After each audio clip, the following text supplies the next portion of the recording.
What's going on, y'all? So, I just got home a little bit ago from seeing Dune Part Two. And the question y'all are all probably asking, or gonna be asking me, is it the best movie of all time? I don't know if I'd say it's the best movie of all time, but it is definitely a masterpiece of a cinema. It truly is. Like, it is, to be honest, it is one of the best sequels of all time. I truly believe it is. Um, I don't know if I'd say it's in my top 10 favorite movies of all time.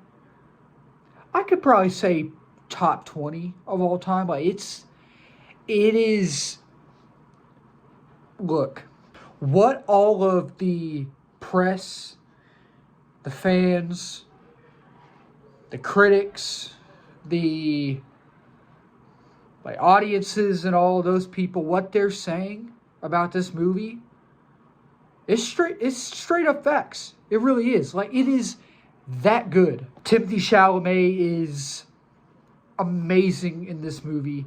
And he was amazing in the first one. He really was. He was great as Wonka too, which I wasn't a big fan of Wonka, to be honest. But I really loved the first Dune movie. But this one, he knocked it out of the park with this one. Zendaya was great. She was great in this movie. Josh Brolin was great in this. Javier Bardem was amazing. It was actually kind of cool to see Javier Bardem and Josh Brolin on screen together again. That was really cool. Because I was kind of late to the party. I watched No Country for Old Men like a couple months ago for the first time. Ooh. Oh, that movie's rough, but it's an amazing movie. But anyways, Austin Butler. Can we just talk about Austin Butler? Like, the first time I watched Elvis, he was phenomenal as Elvis, but I was like, I don't know how I feel about this movie. Then the movie grew on me, and I still was like, man, he was good as Elvis. He was really good. And just thinking about, I uploaded my Bike Riders Trailer 2 reaction today, and the first trailer I was about. This one, after I watched it, I was like, I don't know. After thinking about it, I'm actually kind of more excited for that movie. I'm not like over the top excited for it, but I'm excited for it. I'm ready to see that. Oh man, who else was it? Rebecca Ferguson was great. She was in it, but okay, look. A lot of these people, a lot of these actors and actresses in this movie, it felt like they were in it a lot, but also felt like they weren't. Like, Florence Pugh wasn't in it much, but when she was in it, she was great. I cannot think of his name who plays the Emperor. He did a great job, but y'all know who I'm talking about. Cannot think of his name. He wasn't in it much, but he was good. He did a good job. Dave Bautista was awesome. Dave Bautista was cool in this movie. Skarsgård, I think Stellan? Is it Stellan? I think it's Stellan, right? Skarsgård, great in this movie. Great performance. Who else was in this movie? There's a lot of people in this movie. There's a lot. But those are the main actors and actresses in this movie. Phenomenal job on that part. Now, the visuals. The visuals were outstanding in this movie. They were outstanding. Like, every scene, I was sitting there and I was like, oh, this is beautiful. It truly is a beautiful film, y'all. Like, you thought the first one was? You have no idea. You have no idea. Like, the first one is a beautiful film, but this one is like times 10. It's like times 20. It's that good looking. Like, CGI, special effects, VFX, visuals, whatever you want to call it. Just amazing. Absolutely phenomenal. The acting, of course, we all knew going into this movie the acting was going to be great. Like I said, all the actors, they did superb job. Just knocked it out of the park. Now, the dialogue, of course, in this movie isn't Oppenheimer or anything like that, but the dialogue is exceptional. Like, what Denis did with the dialogue in this movie, like I said, it's not Oppenheimer level, of course, but it's still written perfectly. Like, the movie's not rushed either at all. The pacing is absolutely perfect, and I was not bored. Now, I was a little bored in the beginning because it had to give it momentum in a way to get to the second act.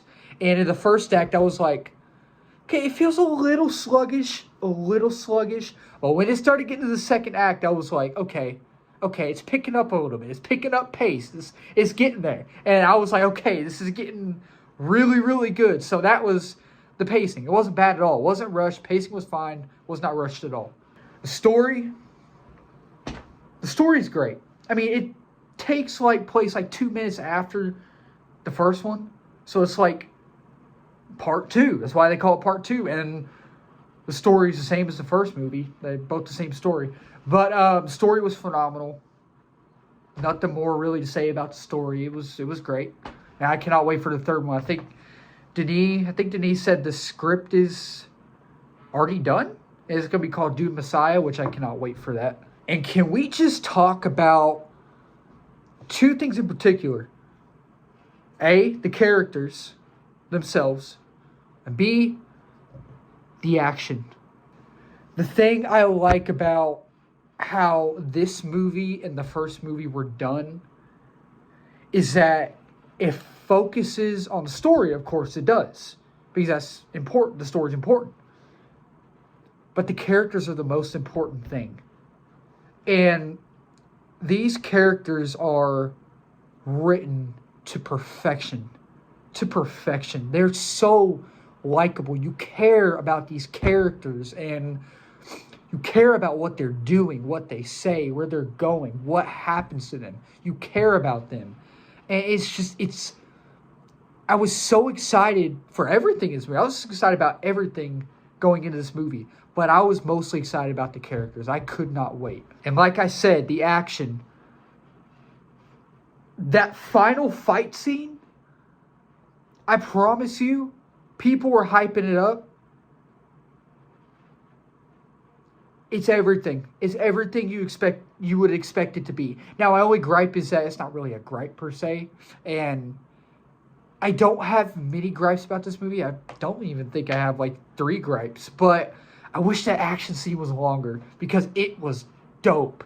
It was so good. Austin Butler or Timothée Chalamet, if they ever do another movie where one of them's the villain and one of them's the hero again, I want to see a fight between them. It was off the chain. It was cool. And the ending does set up, of course, Dune Messiah. And I guarantee you that it'll take place a minute or 2 minutes right after this one, like the first one. And that's cool to me. I'm cool with that. Try to think what else to say, because it's a long movie. It's a long movie. You're going to be sitting there, and my legs were hurting. But I was like, I'm going to sit through it. I'm having a blast. And I'm going to tell you something. And I'm not afraid to admit this. When I was in the truck coming home, I had tears in my eyes. Not because it's a sad movie. It wasn't really a sad movie. But it was beautiful. It really was. And it was one of those movies where I wasn't over the top hyped for it, But when it got closer and closer, I was like, I'm getting really antsy and very excited for this movie. And it delivered. The trailers were awesome. And even the trailers, I was like, I'm not over the top hype for it, but I started getting that way, and I was like, man, I cannot wait to see this. I really can. So if I've never read the books, but if you've read the Dune books, and I have seen the first one, if you love the first Dune movie, then you're absolutely going to love this one. It's better than the first one by a lot. And in terms of sequels, it really is up there with Across the Spider-Verse, Empire Strikes Back, Top Gun Maverick, Captain America Winter Soldier, all those sequels, And I don't know, it is one of the best movies in the past. I don't know. I would say that it's one of the best movies I've seen in a long time. You know what I mean? Like, it is definitely a masterpiece. It really is. Now, would I say it's perfect? No, because of course it has its flaws. Every movie has its flaw. No movie is perfect. Now, okay, no movies are perfect, but there are a lot that are close, and this is one of them. You know, like Top Gun Maverick is one of my favorite movies of all time. Is it perfect? No. I mean, is it close? Absolutely. Same with this one. Is this one of the best movies of all time, in my opinion? It's up there, yeah. Yeah, but is it perfect? No. It's got its flaws, but it's close to perfect. You know what I mean? It's just that good. So if you're a huge Dune fan and you like the books and you love the first one, definitely give this one a shot. I probably won't read the books because I'm not a reader like that. I don't read books. But I love the first one. And just go watch it. Just have a good time. It's fun. And it's dang entertaining. I tell you that. Well, I hope y'all enjoyed this video, and I hope I inspired you to go watch Dune 2. It's a beautiful piece of cinema. It really is, and I do want to watch it again. I don't know if I watch it in theaters again because I got a lot more movies coming out. A lot more movies coming out in 2024 that I want to see, you know what I mean? And I'm still in school, so I don't really have time. You know, I wish I did. But subscribe to me on here. Try to get to 1K before 2025. Follow me on Twitter, TikTok, and Letterboxd down below. Link in the description. Thank y'all for watching. I love talking about movies with y'all. I love y'all. And until next time, I will see y'all later.